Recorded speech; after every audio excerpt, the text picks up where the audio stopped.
Board కూడా చేసింటాడు. మదనపల్లిలో sub collector కార్యాలయంలో జరిగిన ఘటన కరెక్ట్గా గుర్తుందా మీ అందరికీ? కరెక్ట్గా ఆ రోజు వినుకొండలో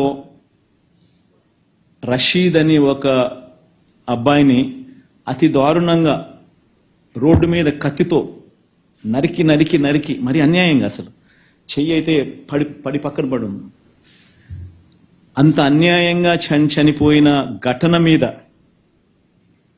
నరికిన ఘటన మీద నేను వినుకొండకు పోతా ఉన్నా ఆ కుటుంబాన్ని చూడడానికి, చంద్రబాబు నాయుడు గవర్నమెంట్ని ప్రశ్నించడానికి.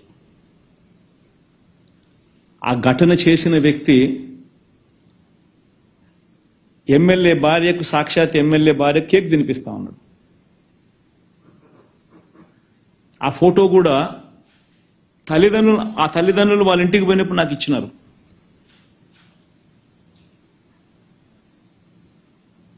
ఎమ్మెల్యేతో ఆ చంపిన వ్యక్తి పక్కనే నిల్చొని ఉన్న ఫోటో, తెలుగుదేశం పార్టీ ఇతర నాయకులతో ఆ మనిషి కలిసి దిగిన పక్కనే ఉన్న ఫోటో, ఇవన్నీ నాకు ఆ కుటుంబ సభ్యులు ఇచ్చినారు.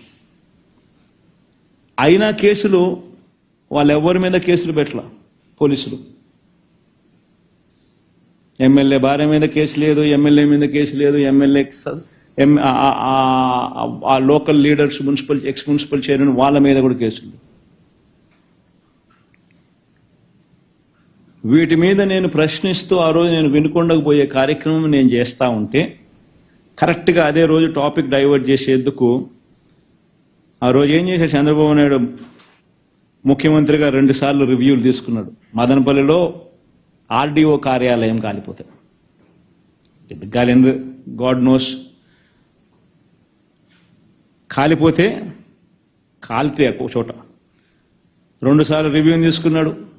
హుటాహుటిన డీజీపీని, సిఐడి చీఫ్ను నేరుగా హెలికాప్టర్ ఇచ్చినే మదనపల్లికి పంపించినాడు. ఏదేదో అక్కడ జరుగుతూ ఉన్నట్టుగా టీవీలలో స్క్రోలింగ్లు, వాళ్ళంతా ఈనాడు, ఆంధ్రజ్యోతి, టీవీ5లో ఏమేమో జరిగిపోయినట్టుగా, పెద్దిరెడ్డి రామచంద్రారెడ్డి కాల్పిచ్చేసినాడని, మిథున్ రెడ్డి చేసేసినాడని ఏమేమో రాసినాడు. అసలు నాకు ఆశ్చర్యం అనిపించింది నిజంగా చూస్తే. ఆర్డీఓ కార్యాలయంలో ఒకవేళ ఏదైనా ఘటన జరిగితే ఆ డాక్యుమెంట్స్ అన్ని ఎంఆర్ఓ కార్యాలయాల్లో ఉంటాయి కదా, కింద పైన పోనీ కలెక్టర్ కార్యాలయంలో ఉంటాయి కదా. ఆర్డీఓ కింద ఎంఆర్ఓ ఉంది, ఆర్డీఓ పైన కలెక్టర్ కార్యాలయం ఉంది. ఇక్కడ ఏదైనా జరిగితే ఇక్కడ ఉంటాయి డాక్యుమెంట్స్, లేకపోతే ఇక్కడ ఉంటాయి. ఇక్కడ ఒక్క చోటే కాదు, సీసీఎల్ఏలో కూడా ఉంటాయి డాక్యుమెంట్స్ అన్ని. సీసీఎల్ఏలో కూడా డాక్యుమెంట్స్ అన్ని ఉంటాయి. సీసీఎల్ఏలో కూడా వదిలేసాయి, ఆన్లైన్లో ఉంటాయి. బటన్ నొక్కితే ఆన్లైన్లో కనపడతాయి నీ డాక్యుమెంట్, నీకేం కావాలో డాక్యుమెంట్స్. మిగతాటి కదా దేవుడు ఎరుగు. మరి ఏం జరిగిందని దానికి ఏదో ఘటన ఏదో జరిగింది, ఆడియోలు ఎందుకు కాలేదో దేవునికి ఎరక. దానికి ఏదో చిత్రీకరించి దానికి ఏదో వీళ్ళేదో ప్లాన్ చేసినట్టుగా దానికి అభూత కల్పన క్రియేట్ చేసి దానికి ఏమేమో దాన్ని చేసి కేవలం ఏంది జగన్ రషీద్ దగ్గరికి పోతున్నాడు చూడడానికి. మై గాడ్, అసలు ఏ రకంగా ఇది సబమని చెప్పి నేను అడుగుతా ఉన్నా. 7 సార్లు పెద్దిరెడ్డి రామచంద్రారెడ్డి ఎమ్మెల్యే, 3 సార్లు మిథున్ రెడ్డి ఎంపీ.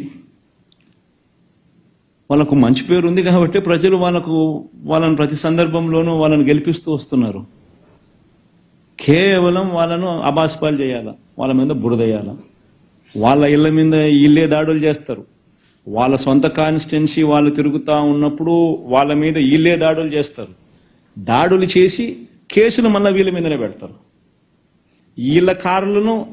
వీళ్ళ కార్లను ధ్వంసం చేస్తారు, వీళ్ళ ఇళ్ల మీద రాళ్ళు వేయిస్తారు, వీళ్ళ కార్లను కాల్ చేస్తారు. రెడ్డప్ప కార్ను అయితే కాల్ చేసినారు, మిథున్ రెడ్డి కార్లను అయితే పగలగొట్టినారు, ధ్వంసం చేసినారు.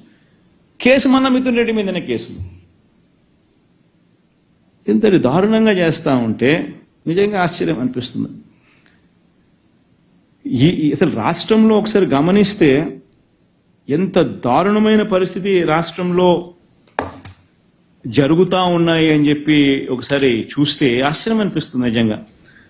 మదనపల్లిలో ఒక ప్రత్యేక హెలికాప్టర్లో పోలీసు అధికారులను పంపిన చంద్రబాబు నాయుడు గారు,